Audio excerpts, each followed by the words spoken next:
Commissioners, do your current fantasy sites make prepping for a draft harder than it needs to be? Let me tell you about Fleaflicker.com, the fantasy site built for commissioners by commissioners. Features like email drafts make draft coordination a breeze.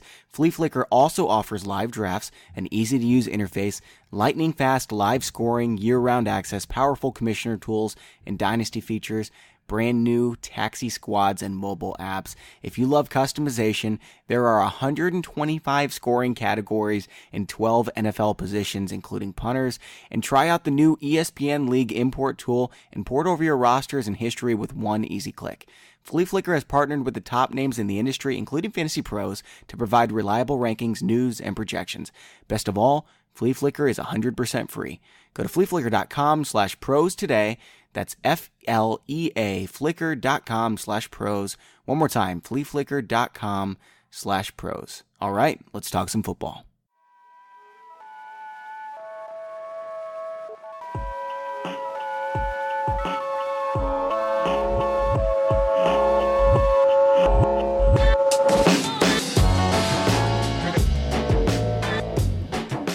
Hey everyone, welcome back to the Fantasy Pros Football Podcast. I'm Bobby Sylvester, joined by Mike Tagliere as always. Tags, how's it going, man? Oh, it's so good, man. Like, I don't know. Like, I know some people get back from vacation and they have the blues going back to work and stuff, but man, I've been psyched. I kind of went through and updated my projections early today. I woke up at 5:30, so I'm already starting to do the in-season thing where I get up and I'm thinking about football.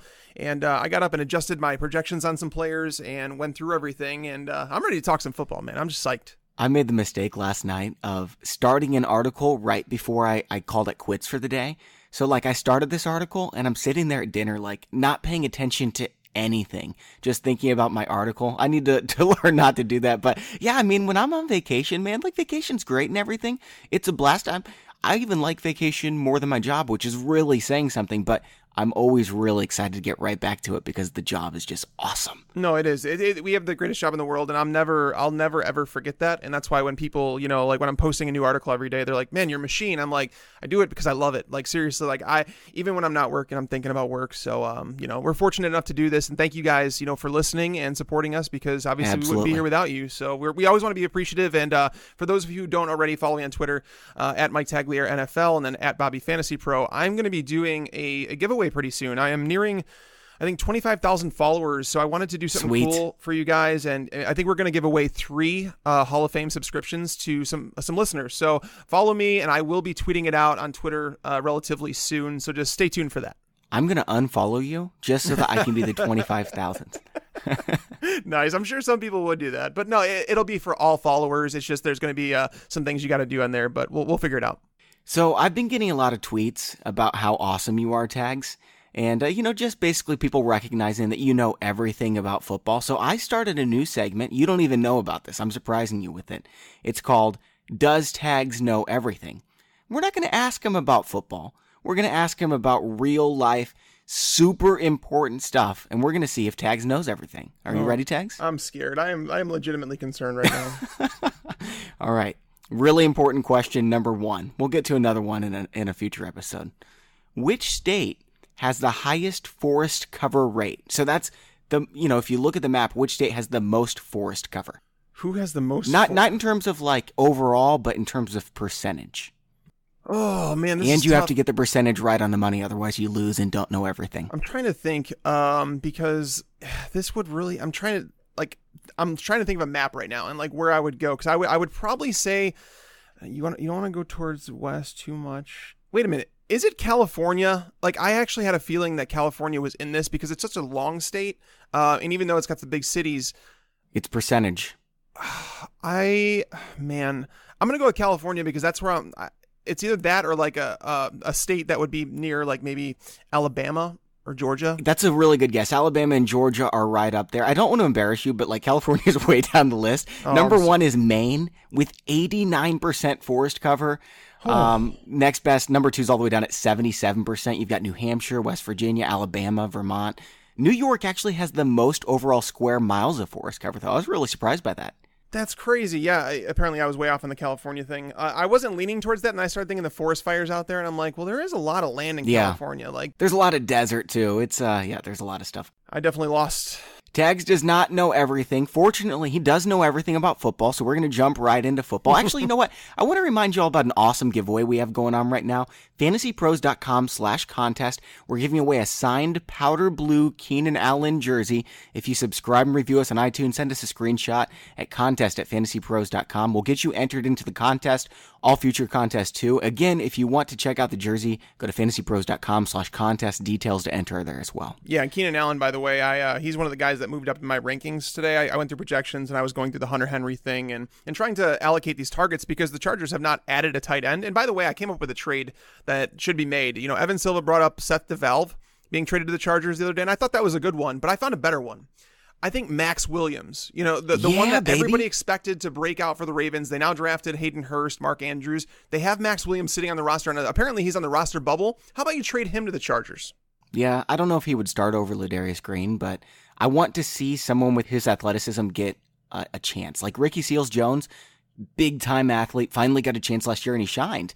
Now they're losing a lot of targets, so I think Ricky Seals-Jones could be a breakout guy. And I think Max Williams in the right situation could be as well. Yeah, Max Williams was definitely an athlete. A lot of people loved him in the dynasty community when he came in through the draft. So, you know, Virgil Green, I think he would be an upgrade over him. Ladarius Green, I don't think is ever coming back. I mean, that's the thing. Agree. Ladarius Green kind of he has some chemistry with Phillip Rivers being there earlier in his career, but I just don't think that anybody wants to go down that path anymore. Yeah. All right, man, let's just get right into it. And we're going to give some hot takes today. We're each going to have about 5. Then we have 2 new segments to close the show. But first, we have to talk about LeSean McCoy. And this is the worst part of the job. I don't like talking about this stuff. I don't even like to recognize that it's real or that I don't know if the story is real. And I don't even really want to say that because there's going to be people who are mad that I'm saying that. But, you know, there's 2 sides to the story. We'll see what happens. Either way, I mean, I think you're kind of a jerk if you're like wondering how this impacts your fantasy team, but like we also have to give advice. Who's the backup running back there? If LeSean McCoy is done, who takes over? It's Chris Ivory, but I think it's a guarantee that if something did happen to LeSean McCoy where he was suspended, where the NFL decided that, you know, the Bills decided to release him just based on the accusations that he's going through. And Bobby, I want to say kudos to you for saying that, but I want to be clear in this. Bobby and I are hand in hand in this. We've talked off to the side about this stuff, that we are 100% no tolerance. You don't touch a woman like that. Of course. And so if he did do it, he deserves to go to jail. Like, that's the thing. But what we're saying to you guys is that, you know, there are 2 sides to every story, and that if someone accused you of something that wasn't true, you'd want your chance to actually come just forward. Wait for the facts. If the facts are horrible, you throw them in prison, you throw away the key. Absolutely. So that's where we're at. But Chris Ivory is the backup as of right now, but I think that it would be a guarantee that they would go out and sign someone like Latavius Murray, or not Latavius Murray, DeMarco Murray. Yeah, I know what you meant. Or Adrian Peterson. Well, I don't know. Well, actually, if you lose LeSean McCoy, I don't think you go sign Peterson based on, you know, his past and stuff. Yeah, what they do, and Chris Ivory's that 2-down back. You need someone who can catch the ball on 3rd down. You have DeMarco Murray, he's an excellent pass blocker. He's not quite the runner that he once was, but you'd have Ivory mixed in with him. So yeah, I think they would sign a free agent. Unfortunately, Ivory, he's the one right now. So if you're playing best ball, maybe snag Ivory with a last round pick. Yep, that sounds good to me. And LeSean McCoy, in terms of drafting right now in best ball leagues, I'm just not doing it. I don't really care how far he falls. I'm just not interested at all. Yeah, no, for sure. I actually have, I think maybe of like the 30 to 40 best ball teams I've drafted, I think I might have 2 shares of them. So I wasn't drafting him to begin with. Yeah, I mean, even as they're looking at this, who knows how long it's going to take? So like, I don't know if he's going to play, even if nothing did happen. You know? Right. No, for sure. So, all right, let's get to some more happy stuff. We'll talk about our hot takes here, and I've got 5 of them. I'm going to count down from least bold to most bold, and I don't think any of them are too crazy. I think that they're all quite realistic. I don't think the general public. Here's how I think about hot takes. Okay, Tags, does the general public think that there's a 10% or less chance of happening? Yeah. If the answer is yes, it's a hot take. Yeah. Now, I think that it's maybe higher than that, and so I think it's something that could definitely happen. I'm not exactly expecting it to happen, but I'm going to go out and call it. Is that how you would explain it too? That's a perfect way to explain it. I don't think you could do any better than that. And honestly, we're so early in the offseason. This is known as the early hot take episode because we're going to have some other ones, but with the information we have right now, as bold as we can be, we're going to do that. All right, why don't you go first for us, Tags? What's your number 5, man? All right, I'm just going to start at the top of my list that I had because I was going through some things today, and my first hot take is that Tavon Austin is going to score more PPR points than Nick Chubb in 2018. Oh, And that's obviously, you know, we're starting to see Nick Chubb being drafted before Carlos Hyde in some formats, and I'm not kind of with that. I believe that they signed Carlos Hyde knowing what they were going after in the draft. They knew where they were going to draft a quarterback. They knew they were going to draft a running back. They essentially have a running back. They rented Carlos Hyde for a year. They can cut him after this year with like no penalty. So I think they're going to use him up. I think Nick Chubb, he might top out at maybe 125 touches. And if most of those are carries, which is pretty much what Nick Chubb does, Tavon Austin's going to be worth more in PPR formats. It's kind of odd, but when you look at the names in Dallas right now, Tavon Austin is going to see more touches than I think people realize. I know, man. I've got him on so many best ball teams, and every time I do, I run upstairs and I wash my hands like 3 times. That's a good call, man. That's a good call. But you know, the thing is, like, he's going to have 2 monster games in the season, even if he doesn't get touches. That's who Tavon Austin is. But if he gets touches, like, he could be like a Tyreek Hill light. I was going to say he could be Tyreek Hill, but Tyreek Hill was really good last year. I don't think Tavon Austin has that kind of upside, but he is electric. If they use him the right way and not the way Jeff Fisher used him, I think Tavon Austin actually has a pretty big ceiling. Well, for sure. Even if you go back to the Rams before they started using him as strictly a wide receiver, you know, he was used as that scat back, the one that the Cowboys are supposed to use him as. And I remember when he came into the league, there were a few electric plays that he had where he had, I want to say there was 2 multi-touchdown games in his first season where you saw the burst out of him. You saw the things that people were excited about. The Rams lost the idea of who Tavon Austin was as a player, and then they paid him like a number 1 wide receiver. So, I mean, the Cowboys, I think, know what they got in Tavon Austin, and I think they're going to use him similar to the way that they used Lance Dunbar a couple years ago. So, I mean, I wouldn't be shocked to see him get 50 targets and, you know, 30 to 50 carries in there. And I think those targets are going to be worth a lot more than people think. All right, man, here's my first one. And all of these are going to make me a little bit uncomfortable to say, right? Because they're questionable. But right. Kareem Hunt, not going to finish as a top 20 fantasy running back, guys. Ooh. The reason I say that, Tags, do you think this is reasonable or possible? That's a bold take. I mean, obviously injury, but outside of that. I'm saying outside of injury, not top 20. It's a bold take. That's a hot take for sure. Do I think it's possible? I guess it's possible. I see regression. I think he's being drafted at his ceiling right now. And that's, you know, the touches that he had last year aren't going to happen. You have Spencer Ware coming back. They signed Damian Williams in free agency. Charkandrick West is still on the roster. They added Sammy Watkins. Like, there's so many mouths to feed here where it's like, someone is not going to live up to their draft cost, right? And so many people tell me I'm wrong on Tyreek Hill. And to be fair, doing my projections, Tyreek Hill still comes in as a top 18 receiver, even though I don't love it. But that's what the projections say, so I kind of have to go with it. But Kareem Hunt, I could definitely see him finishing outside the top 10. Top 20 might be a little bit of a stretch. Here's running back 18, 19, 20 last year.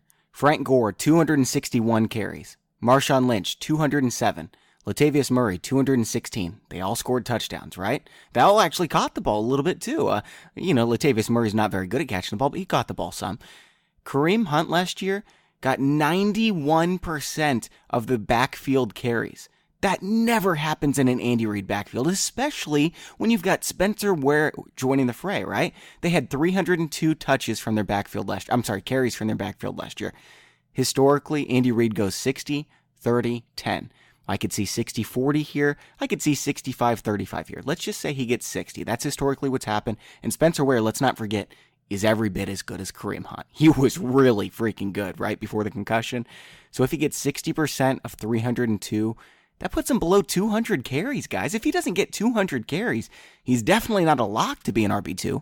Yeah, and that's the thing is, like, so many people are talking about that and like how Andy Reid didn't stick with the run as much as he should have last year. Well, you can argue that they're going to be even a more pass-happy team this year. For a lot of reasons. Yeah, I mean, that's the thing is when Matt Nagy, by the way, we're trying to figure this whole Nagy thing out because I want to be on the record here as saying that Matt Nagy has been on record to say that you could say it both ways, but we want to remain consistent with the community. We want to remain consistent how they're going to announce it on the broadcast booth. And from what we've heard, it's Nagy, so we're going to try and go with that. So if we screw that up, just you know why.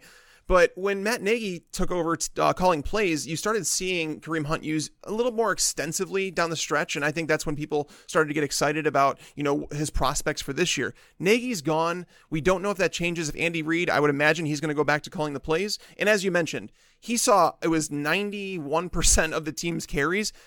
He's the only running back in the last, I think it was last 3 years that I looked at, who has seen more than 79% of his team's touches. Like, it was wow. It was something ridiculous where it just can't keep up. And essentially he's going to need to be just as effective with the touches he gets, which he was really effective last year. So he was. He's a very good football player. I just think with Spencer Ware being there, it completely changes the dynamic. By the way, 17, 16, 15 here. Lamar Miller, 238 carries. Alex Collins, 212. C.J. Anderson, 245.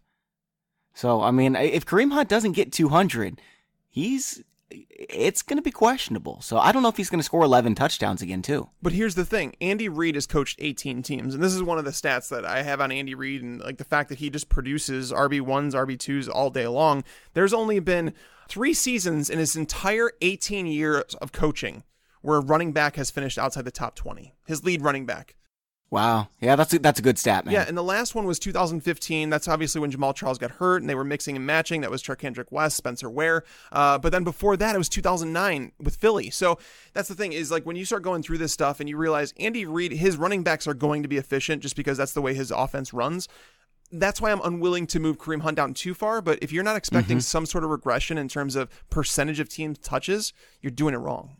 Yeah. I'm looking at RB19 for this season in terms of ECR. It's Darius Geis. Number 20 is Rashad Penny. You've got Royce Freeman back there too. Lamar Miller's back there. Mark Ingram's back there. I understand Kareem Hunt was number 3 last year. He's being drafted as number 7. Maybe I could have said RB15 and people still would have thought it was a hot take, but I think it's actually possible that Hunt busts even further. Yeah, no, I agree with you, man. All right, Tags, we're going to get to your number 4 here in just a second, but first I want to talk about another one of the sponsors of today's show, YourRules.com. Have you ever wished you could substitute players in fantasy football like a real-life football coach?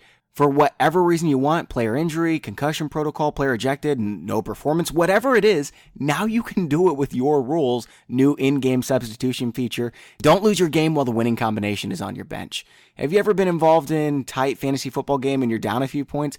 Your number 1 receiver goes out for your game-winning catch of 30 yards and gets mugged. You lose because you got nothing. The real team did, but your fantasy team did not. Not with Your Rules. Take control and change your game today. Your team, your settings, your rules in fantasy sports your way.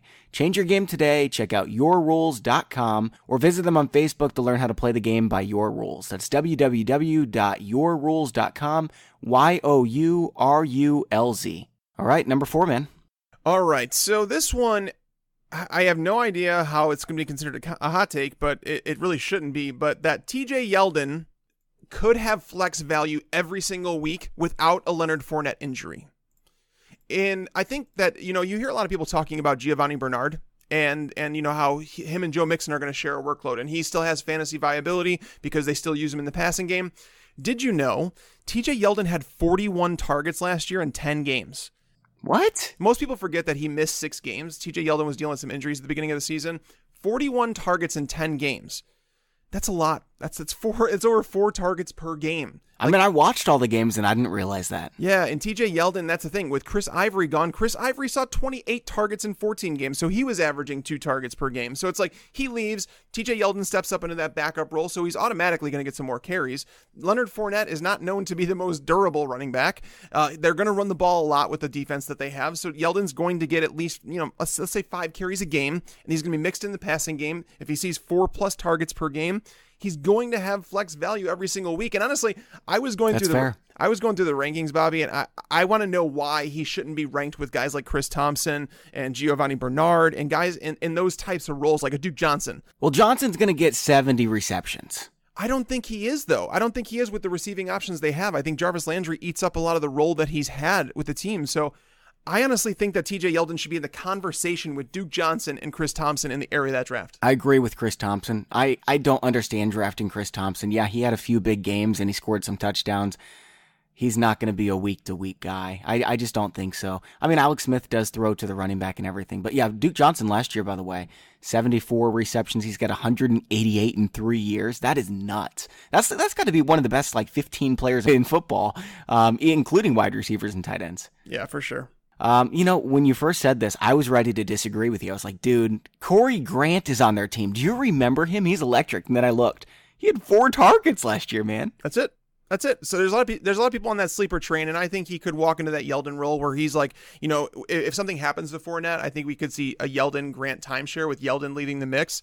But Yeldon's a really good receiver. I think he's proven that over the last couple of years. I remember before they even signed Fournette. When he slimmed down, he looked so much better, man. So much. He was sluggish his rookie year, and I was a big Yeldon fan coming out, but he needed to develop some lower body strength and lose some of the weight, and he looked so good last year in his role. I don't think you need to change his role. I think it was really good, and if you expound on that, I think he develops into one of those, flex type players. Agree. I think he could definitely outperform a Gio Bernard, a Chris Thompson. I won't go as far as Duke Johnson, but I like the call. Here's my number 4.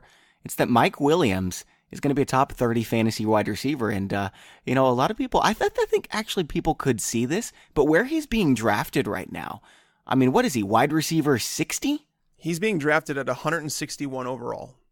Yeah, that's undrafted in a lot of leagues, guys. By the way, we did not rehearse this. I know that because I released an article today it's a sleepers article in that. So if you guys go to the site, it's on there where I listed my early top 10 deep sleepers, and it's players outside the top 160 in ADP. And I knew that he was the closest to that mark. So he's at 161 overall, which is kind of ridiculous. Mm-hmm. Yeah, it definitely is. Wide receiver 63 in ECR, and I get it. Like, he only had one game with more than 2 receptions last year, but remember, he was playing in a loaded wide receiver core. You've got Hunter Henry, you've got Williams, you've got Keenan Allen, of course. Hunter Henry's gone now, right? Mike Williams is ready to step up. He also didn't know the playbook very well because he wasn't with the team. He was injured for most of the season. When you're a rookie that doesn't, get on the field with your teammates, just think how hard that is. This is somebody who was a top 10 pick for a reason. A lot of people thought he was the best wide receiver in that draft class last year. I think he takes a huge step forward. Top 30 wide receiver. I'd put him right there. I'm not drafting him where Corey Davis is, but I think he is basically the same situation. The Titans don't have a Keenan Allen on their team. I think that's true. That's a good point. Limit Mike Williams. But the thing is, I actually dig the call. I think he has top 30 wide receiver upside. I think that he is one of those players that you can get that's essentially undrafted right now because he's 6'3", 6'4". They drafted him number 7 overall. And I mean, if you think that Tyrell Williams is going to automatically walk into this number 1 role behind Keenan Allen, I think you're wrong, because I think that we learned that with the contract situation and what they gave him. We learned that when they drafted Mike Williams with the number 7 overall pick. And I think you hit the nail on the head here is that if the Chargers don't add a tight end, if they go forward with Virgil Green and Sean Culkin, that's number 2 on their depth chart. So I think they have to add a tight end somewhere. If they don't add someone of significance at the tight end position, Phillip Rivers needs a red zone threat. Keenan Allen's not the go up and get it type of wide receiver. He's not, He's more of a route runner. Tyrell Williams is that deep threat. Can he be a bigger guy? He's not small. Travis Benjamin, not that guy. Melvin Gordon, not going to go up and get it. Mike Williams could be essentially his tight end in the red zone where we've seen Antonio Gates and Hunter Henry go off with touchdowns. So would it shock me if Mike Williams scored 8 touchdowns this year? Absolutely not. He's being drafted behind guys like Cameron Meredith and like Kenny Galladay, and I understand the excitement for both those guys, but like none of those guys have anywhere near as much upside as Mike Williams. So I can understand if you want them for a depth piece. Alan Hearn, same thing. DJ Moore. But if you want upside, and I want upside in those late picks, it's Mike Williams. I completely agree with you. And honestly, when you saw Mike Williams start to ramp up his snap counts last year, you started to see Hunter Henry kind of dip. And so it's not to say that Mike Williams was stealing targets from Hunter Henry. It just it cancels out the upside for each player. So knowing that Hunter Henry's gone, Mike Williams, man, like I actually dig this, and we haven't talked about Mike Williams in the podcast, so we haven't. That's why I love doing these podcasts, like the ones that are the hot takes, because we get to talk about players that we haven't necessarily talked a whole lot about. Yeah, and I just want to say this also about Corey Davis.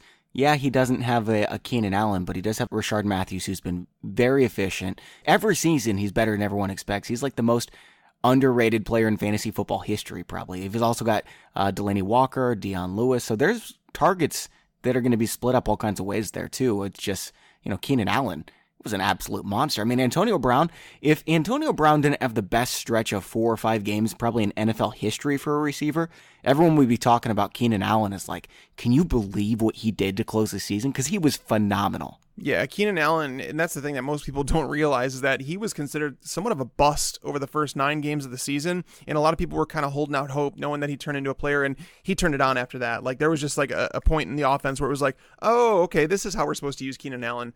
They started using him in the slot a whole lot, and he performed, and that's what I'm saying. When I went through my most recent projections, I have him up to 158 targets. I think it even could go higher than that. So he's right in the conversation with drafting alongside the guys like Devontae Adams and DeAndre Hopkins for me. Okay, guys, so over the last 7 games, Keenan Allen had 116 fantasy points.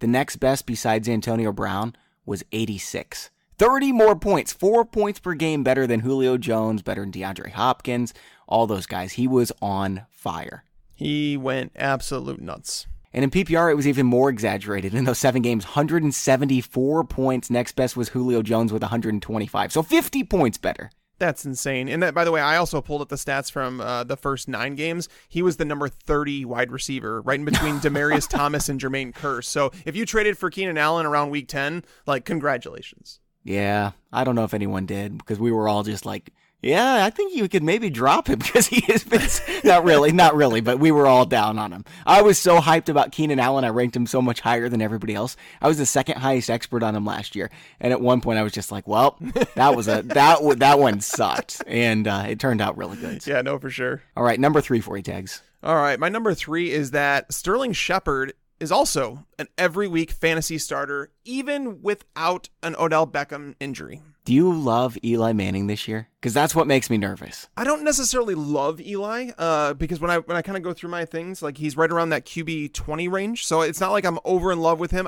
That's the thing, is I don't think it needs to be. I don't think you need to be crazy in love with Eli to like Sterling Shepard. And the reason I say that is, if you look at the Giants offense last year, they targeted the wide receiver position just 50% of the time. Okay. Look at the Vikings. Pat Shurmur's coming over from the Vikings. You could argue they have similar receivers with Stephon Diggs and Adam Thielen, and they have a Kyle Rudolph at tight end. So obviously the talent is there on both rosters. Minnesota targeted their wide receivers on 60% of their passes. That's a lot. That's a 10% difference is a whole lot. Tight ends in Minnesota last year targeted, it was 18% of the time. In New York, it was 26% of the time. So you're going to see some real regression on Evan Engram. And I know we've talked about him on the show, and we've had experts come on saying that, yes, he's being overdrafted. Everything that could have went his way last year did. On top of this shift in wide receiver and tight end targets, because of the way Pat Shurmur runs his offense, you also have Pat Shurmur's slot target. You know, you always wanted to know, was Stephon Diggs in the slot? Was Adam Thielen in the slot? Why? Because the slot receiver in Pat Shurmur's offense dominates fantasy points. It's not to say Odell Beckham's going to go away. Are they going to put Beckham in the slot sometimes, or is it just Shepard? Well, it's going to be Shepard 80% of the time. Yeah, good point. Based on how he's been used throughout his career, and even last year when they were down Brandon Marshall, Odell Beckham, they didn't really have another receiver. Sterling Shepard has played 80% of his career snaps out of the slot. So he still played the slot a whole ton. They don't feel comfortable moving him outside there for whatever reason. I think Odell will go in there 20 to 30% of the time, but Sterling Shepard will be there 70 to 80%, which... yeah, like, Sterling Shepard is a true breakout candidate, and if for whatever reason something happens to Odell Beckham, Sterling Shepard is going to be a top 15 wide receiver. I'll tell you what, I don't have any shares of Sterling Shepard, but you're talking me into wanting to draft him. I just, Jamison Crowder's there at the same range, so I don't have any Sterling Shepard. I know what you mean. And the thing is like, Jamison Crowder, if something happens to Josh Doxson, does it really increase Jamison Crowder's value? No. I think Jamison Crowder, maxes out at like the number 20 to 24 receiver. I think that's where he's capped. Whereas Sterling Shepard really can finish as a top 12 fantasy receiver in case of an Odell Beckham injury under Pat Shurmur. I believe that. So it really depends on what you're going with. I've kind of mixed the two on my best ball teams, where I have Crowder for stability on teams, and then I have Shepard for upside. Here's my number 3, and it's another guy we haven't talked about all that much. I mentioned it when we first started doing these preseason shows, I think back in like March, right? But Jordan Howard isn't going to lead the Bears backfield in fantasy points. I'm really nervous about Jordan Howard, but I'm really excited about Tariq Cohen, and I could definitely see this scenario playing out where Cohen's kind of like the Alvin Kamara and Jordan Howard's like the Mark Ingram, and granted, they were both amazing last year. I'm not saying that's really what's going to happen in the Bears backfield, but where they kind of split touches. Howard's more the first, second down back who gets goal line touches, and Cohen is the electric back who gets almost as many opportunities. And if they do, I think Cohen's the better football player.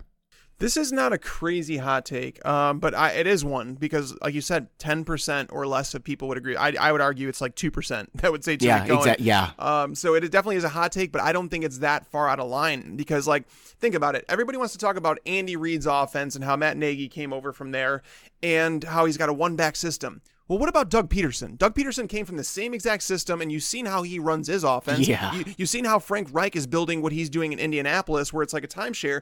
It's very possible that Tariq Cohen is Darren Sproles of the offense, and he's going to be the one playing, 40, 50 snaps a game, whereas like you might see Howard top out at 30 to 35 snaps per game. Well, if it's a one-back system, why is it Howard? Hasn't he come out and said, like, I hate running backs who can't catch the ball? That's Howard if it's anyone in the NFL.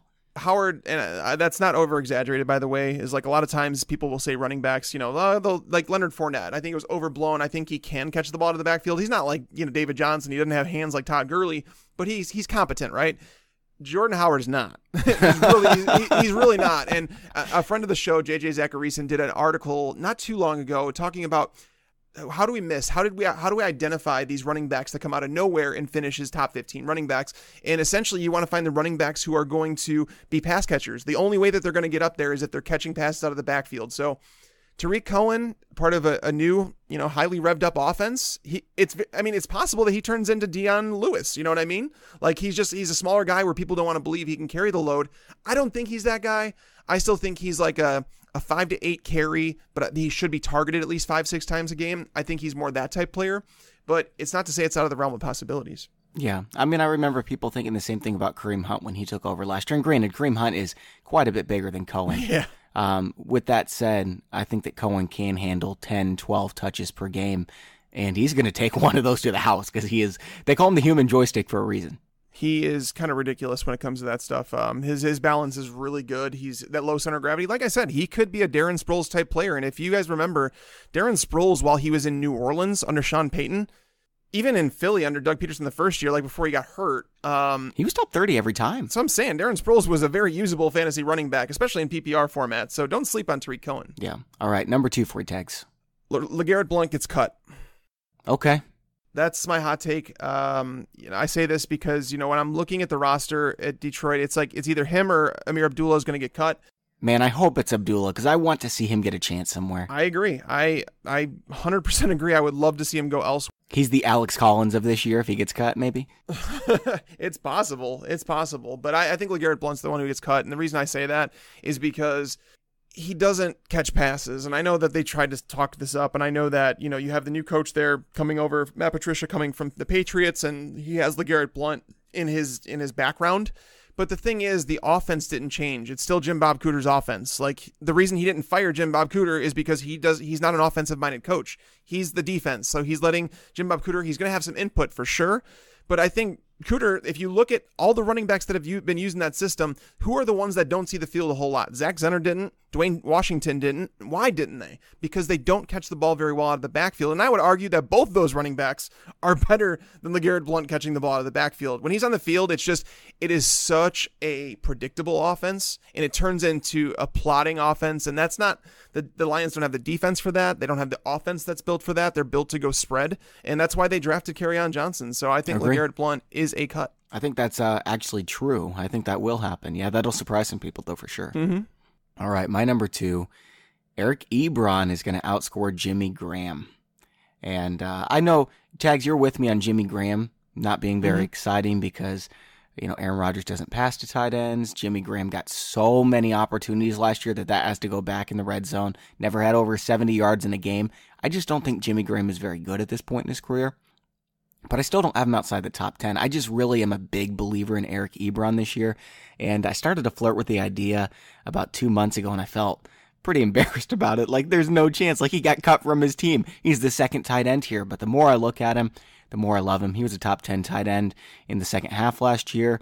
He's done things in his first 3-4 years in the league that hardly any other tight ends have done in the history of football. He was a top 10 pick. He's a great athlete. He's in better shape this year. The Colts love him. They've been using him all over the field.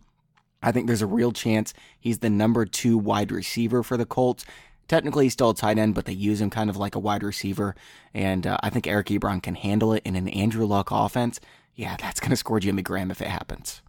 I'm not gonna write this one off. I mean, do I think it happens? No, but I've been on record saying that I'm gonna remain fluid with the Colts tight end situation. Like I was all about Jack Doyle, but then when you start thinking about it, it's like Frank Reich, if he's running the offense that Doug Peterson does, which is where he was at, which is where he came from, if he's running a similar offense to that, they do run a lot of 2 tight end sets, but they have 1 move tight end and 1 inline tight end.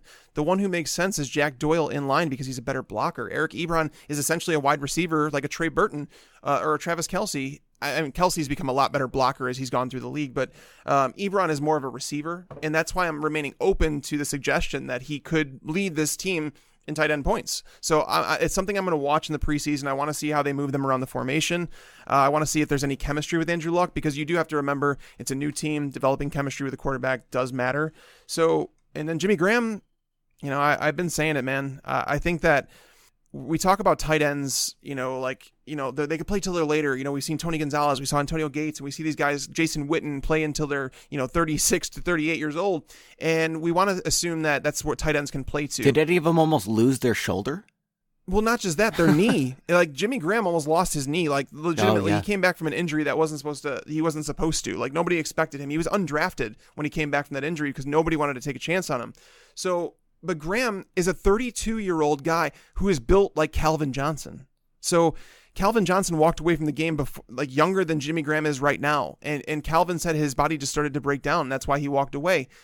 I think we saw signs of this with Jimmy Graham last year with Russell Wilson, an elite quarterback and one who he had chemistry with. Aaron Rodgers couldn't make it work with Martellus Bennett last year, who was probably in better shape than Jimmy Graham is right now.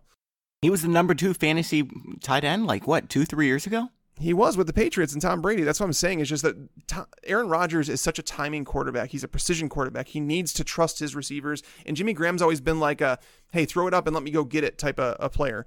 So I just don't know if he fits what Aaron Rodgers does. So, I mean, I moved Jimmy Graham down to, I think, my number 9 tight end. That's where I've got him too. Yeah, I'm lower on him in the consensus, which means I'm not going to get him in fantasy leagues. But I could definitely see this happening, that Jimmy Graham just disappoints, and it's kind of like a Martellus Bennett 2.0. Yeah, and don't hear me wrong. I'm not drafting Ebron ahead of Graham. Granted, I'm not drafting Graham at all, but, I've got Graham 9 and Ebron 11. I think the consensus is 5 and 16? Yeah, I don't even know if Ebron's a 16, honestly. I think he might be lower than that. Wow, really? Okay, I got to take a look at this. While I'm doing it, why don't you tell us your number 2? Actually, you know what? This is your number 1, yeah. It is my number 1. I saved this one because I know it's going to piss a lot of people off. Yeah, by the way, Ebron is being drafted 21st. That's crazy. So mine is that Alex Smith finishes with more fantasy points than Jimmy Garoppolo. That's not a hot take, man. That's going to make people mad, but come on, man. That's like a gimme. What are their ECRs right now? Oh, man, it's not even close. Jimmy Graham is 9. I'm sorry, ECR, it's probably closer. ECR, it's 12 for Garoppolo, 18 for Smith. ADP, it's 9 and 21. That's what I'm saying. And it's going to be higher. Garoppolo is going to end up 7th or 8th. And that's what I'm saying. I think that that there would be less than 10% of people who would be with me on this ride. I would bet money on this one. You would? Oh, definitely, man. Yeah, I'm definitely taking Alex Smith ahead of Garoppolo. I've got Alex Smith number 10, Garoppolo number 18. Nice. I like it. So Alex Smith, people are just forgetting about the mobile part of his game. So he's rushed for at least 350 yards in 3 of his last 5 seasons. And he did that in an offense where they ran the football an awful lot. If you remember, Kirk Cousins. So, Bobby, who would you say is more athletic, Kirk Cousins or Alex Smith? Oh, they're both really athletic, but yeah, Alex Smith, man. He's really athletic. Yes. Okay, Kirk Cousins playing under, in this offense that has seemed to lack a run game. He has rushed for 5 touchdowns in 2015, 4 touchdowns in 2016, 4 touchdowns in 2017. Alex Smith has this ability, and obviously he's ran for a lot more yards than Kirk Cousins has, because Cousins has only run for more than 96 yards once. So they design plays around the goal line that go to the quarterback. Alex Smith can succeed in this portion of the game. The only quarterbacks who totaled more than 350 yards last year and finished rushing yards and finished outside the top 12 fantasy quarterbacks were Tyrod Taylor, who threw 14 touchdowns in 15 games, and Deshaun Kaiser, who is just not a very good quarterback. He can't throw the ball, so obviously he's running it. So those are the only 2. So when you look at Alex Smith and the fact that he can throw the football really well, actually, and the fact that the run game is still a little suspect, Darius Guice should help, obviously, but he's going to run for touchdowns. He's going to get the rushing yards. Alex Smith is better than Jimmy Garoppolo, who doesn't rush for anything. Yeah, and he's a better passer, too. I mean, we'll see what happens with Garoppolo on the offseason, but I'm not really buying into it for a lot of reasons we've mentioned before.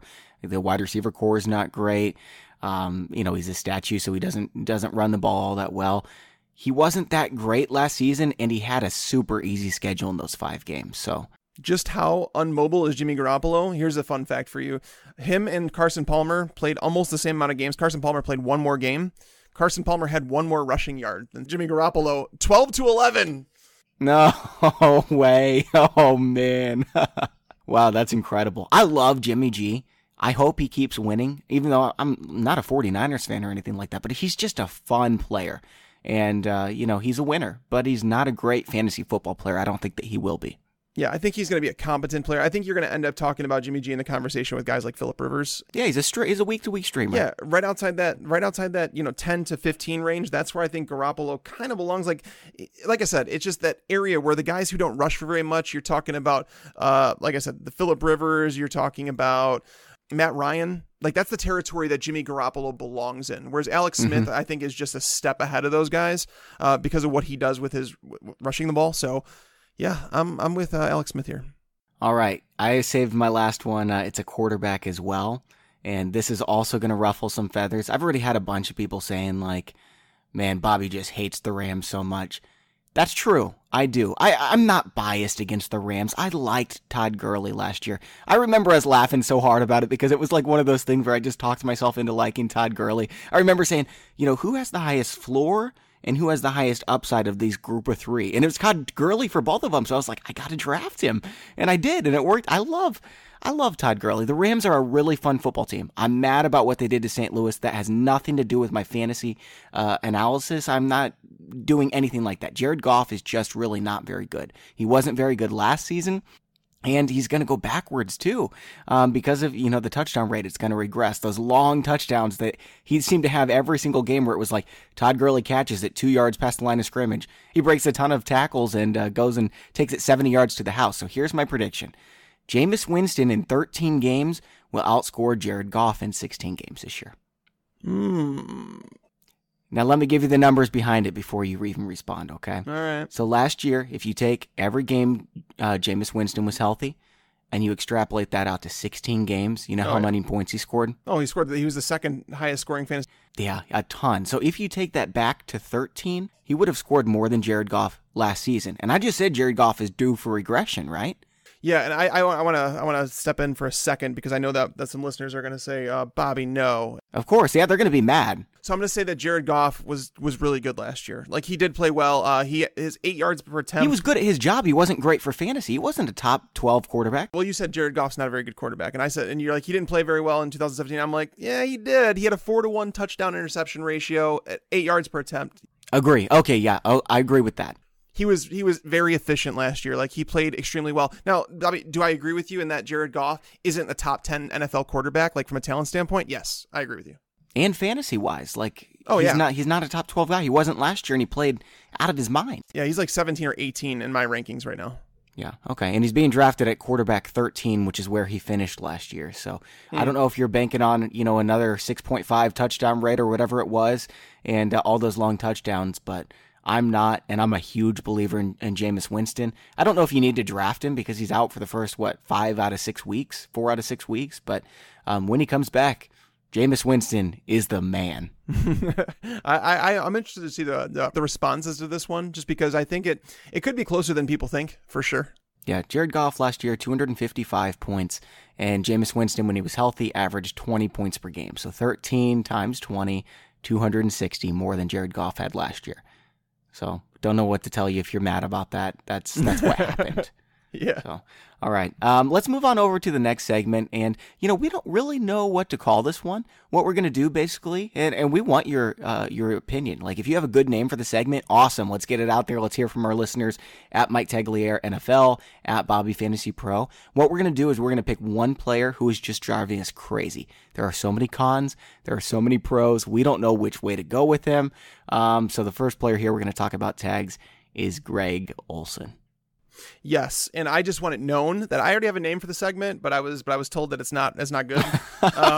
So my name for this segment, the reason we're asking you for your help is because we don't know what to call it, obviously. But my name was the Asylum, and I know it's like dark, but it's the idea that this player is driving you crazy and that you're hearing like two voices inside of your head. One's really, really good, and it's like the good angel, and the other one's the bad, saying like, don't do this, it's going to come back to haunt you. So we're going to like talk about these players because there's players that we like, there's players that we dislike, but we never really talk about the good points of every player, because every player has some sort of good point to them, unless you're Isaiah Crowell, then it's all bad.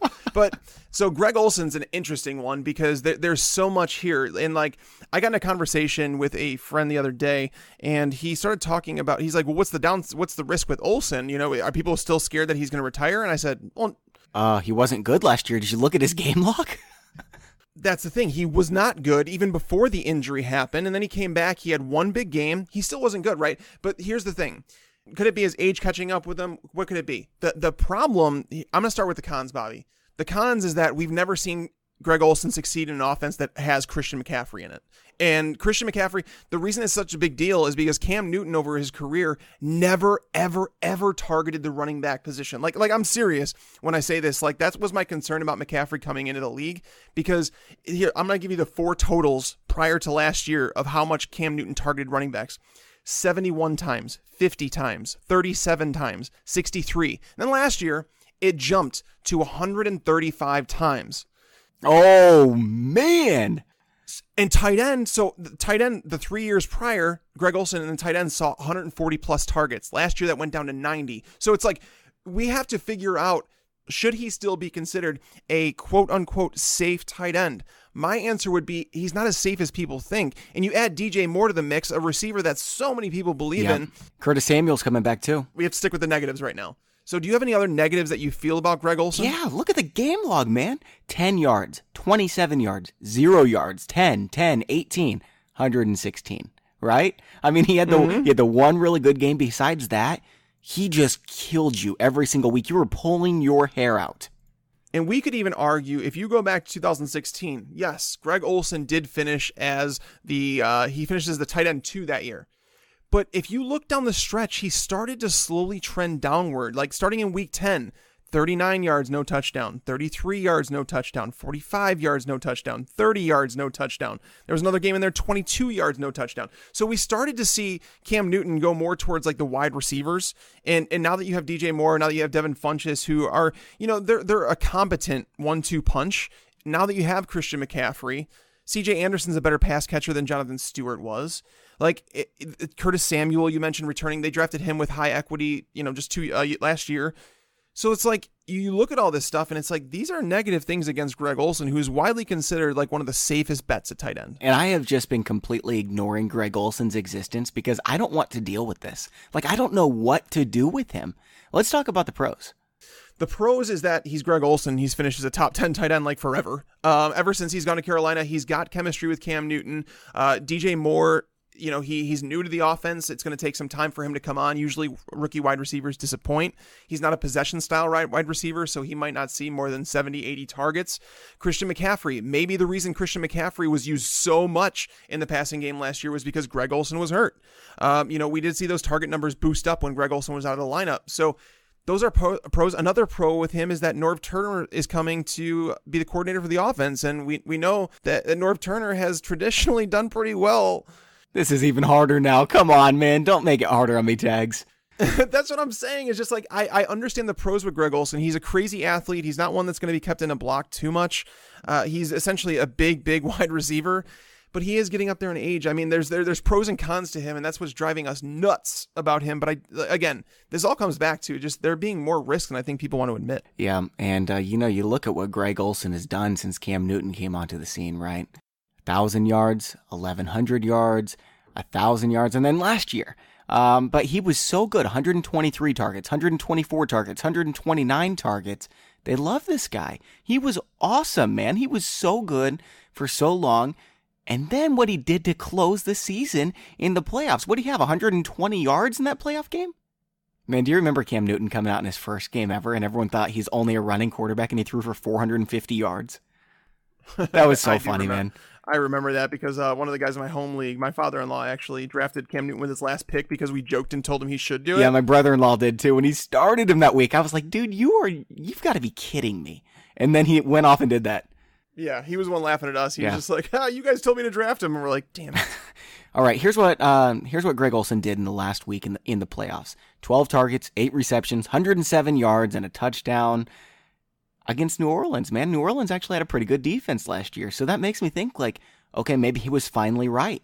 And they finally threw him the ball, and he was the same stud.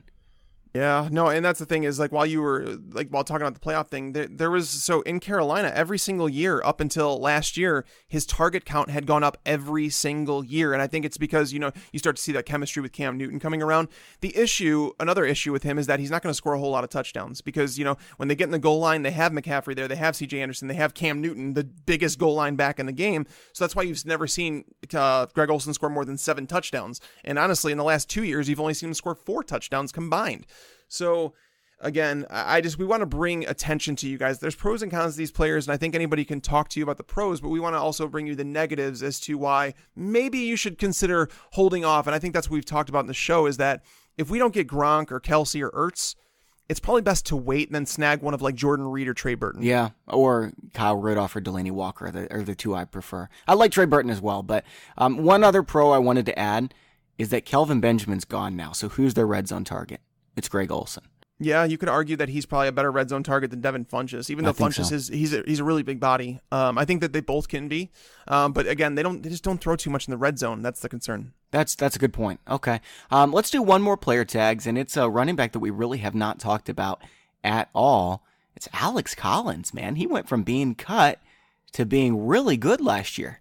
Yeah, he really did, and he was someone that we always have experts on the show that we try and talk to you with, bring you through the waiver wire and talk to you through it. And I can't remember for the life of me who it was, but someone told me that when they come in the pod, they were like, I really like Alex Collins. I was like, I'm not buying it. I just don't think that this Ravens backfield is one you want to take part in. Marshall Yanda went down early in the season. Their Pro Bowl guard, the one who's been blocking he's been a Pro Bowl blocker forever. So it just seemed like it was a situation to avoid. He wasn't catching passes. And then it's like, as time went on, it's like, man, I am so missing the boat here on Alex Collins. And I finally jumped on it later. It took a couple weeks for me to buy into it, but yeah, for sure. And there's some people hyping him up that maybe he's not being valued high enough this year. I was excited about him last year. When he first started getting the touches, I was like, this is a talented guy. They're giving him touches. That's not going to end if he keeps doing well. So I was encouraging people to pick him up. And that was one of the ones that, I got right last year. But I don't know about this year. So I want to start with the pros here. My first one is that Alex Collins, over the second half of the season in his 8 games where he started, 15.3 fantasy points. That's better than Christian McCaffrey. It's better than Carlos Hyde, Latavius Murray, Leonard Fournette, Devontae Freeman. I mean, he was getting it done. Yeah, he down the stretch, he was lights out. Like, it started in week... I don't want to say actually week 6 against Chicago wasn't even that bad, but honestly, you can go through his entire game log ever since he was with the Ravens, and he had a few games that were kind of bad, but if you look at the opponent, like, he struggled against Tennessee. I don't think anybody expected him to do well against Tennessee. He did struggle against Cleveland a couple times. Cleveland did have a better run defense than people want to admit. Yeah, agree. But really good, actually. The reason that I think that you could remain optimistic, and one of the pros that I see with Alex Collins, is the way he was using the passing game down the stretch, because over the first 9 weeks of the season, he was targeted 5 times. Like 5 times over, it was a span of 8 games. So like he essentially wasn't even getting a target per game.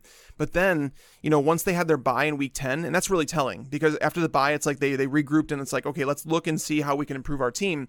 After that, 7 targets, 2 targets, 2 targets, 2 targets, 8 targets, 4 targets, 6 targets. So he was started to being used a ton in the passing game down the stretch. So there's definitely reason for optimism, and they obviously re-signed him. I was skeptical because I was like, yeah, they only gave him the 1-year deal, but they did that because of the way his contract was designed. And basically they didn't need to give him more than a 1-year contract, but they are taking the risk that he hits free agency next year. All right. So what else do you have for him? All right, so obviously the pros are there. They're getting Marshall Yanda back. They did add a little bit more to the offensive line, so maybe they're a team that has a better offensive line than we think. They have more receiving options now, to take attention away from Alex Collins, because you think last year, I think it was pretty much a miracle what he did, considering that Jeremy Maclin was in and out of the lineup hurt all the time. Mike Wallace is towards the end. He doesn't demand double coverage anymore. The tight end position was kind of a mess. Ben Watson, another one, doesn't require double coverage, but now You have John Ross out there. He could stretch the field, sometimes pull a safety. You have Michael Crabtree, who in the red zone is probably going to pull two guys. John Brown, not John Ross. John Brown, John Ross, I love them both. But so then you have Crabtree, who's a red zone monster. He might demand double coverage when you get down near the goal line. You have Hayden Hurst, who's going to be moved around the formation. You have Mark Andrews, who could be done. Willie Snead. Like they've revamped this entire offense. The problem is they still have the same coach. But it might be a good thing that they have the same coach in Alex Collins on his side, because he actually played really well in this scheme last year. So yeah, 4.6 yards per carry. He got 6 touchdowns. For sure. So those are all the positive things on him. What are some things that you're worried about, Bobby? Oh, there's one main thing that I'm worried about. His name's Kenneth Dixon, who's a lot better than Alex Collins in my mind. Kenneth Dixon was a running back a lot of people were excited about and a lot of people have forgotten about. And I mean, I can't blame for people for just like giving up on Kenneth Dixon just because he's kind of been out of the picture, right? Like, he got suspended for the entire year. The year before that, he was hurt. So it's like, this guy's been out of football for essentially a year and a half. How much do they really like him when they have Alex Collins in the roster? So, you had Danny Woodhead last year who they brought in to catch passes. They didn't re-sign like a Danny Woodhead. So maybe they're planning on Buck Allen to kind of take that role. But then Kenneth Dixon, is he going to mix in? Is it going to be like a Collins-Allen situation last year where there was, Collins had 212 carries. Allen had 153.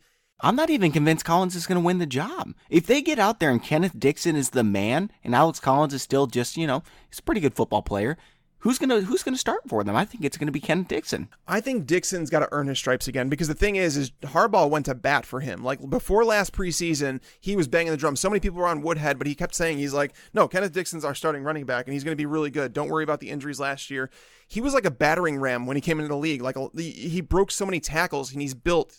He can handle a big workload. But Collins played maybe even better than Dixon did before he got hurt and suspended. So the fumbles are an issue with Collins, though. He did fumble 4 times last year. He lost 2 of them. So there are some things, like there's the risk associated with him is that Kenneth Dixon's behind him on the roster. I think Collins starts. I think that Dixon has to earn his spot back. I think Allen is still somewhat involved as a pass catcher.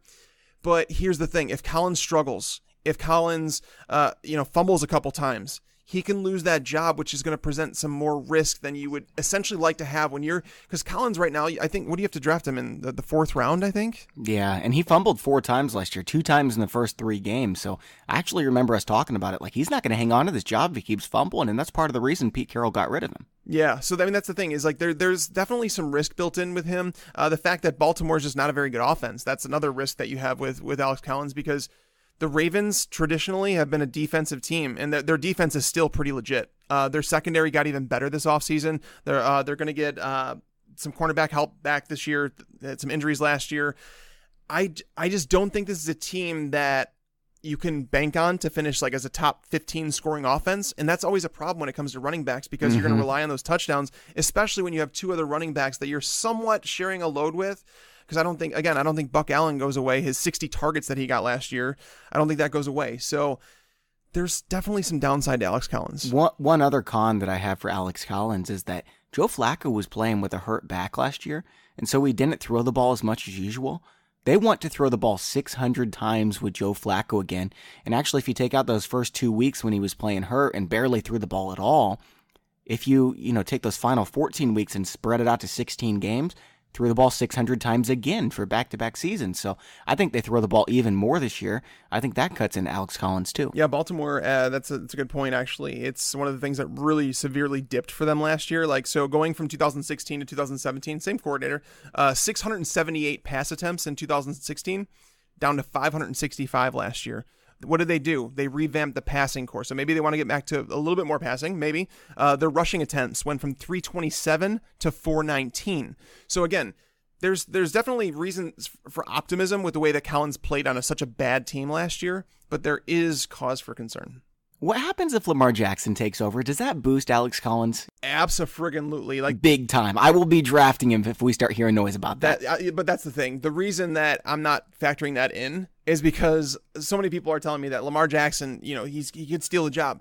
I kid you not, guys. Like when someone wins a Super Bowl in a town, in the way that Joe Flacco was given that massive contract, like he's celebrated in Baltimore. I understand that so many people in the fantasy community hate Joe Flacco, and I'm with you. He's not elite, but he's celebrated in Baltimore. He brought them a Super Bowl. Harbaugh is like, I think he will go down with the ship, and I think that they're going to give Flacco one last chance. He should. I think if I was a Ravens fan, I would want Joe Flacco to keep starting. I would here's what I would want. And this is me being completely honest. If I was a Ravens fan, what I would want Joe Flacco to start, and I would want him to step up and be a quarterback that I think that everybody thought he was going to be. And has been at times. And if this Lamar Jackson thing didn't light a fire under his butt, then nothing will. And his career is essentially going to be over. Like he'll be a backup somewhere. But I do believe that Joe Flacco plays better this year. I think he's played well in spurts.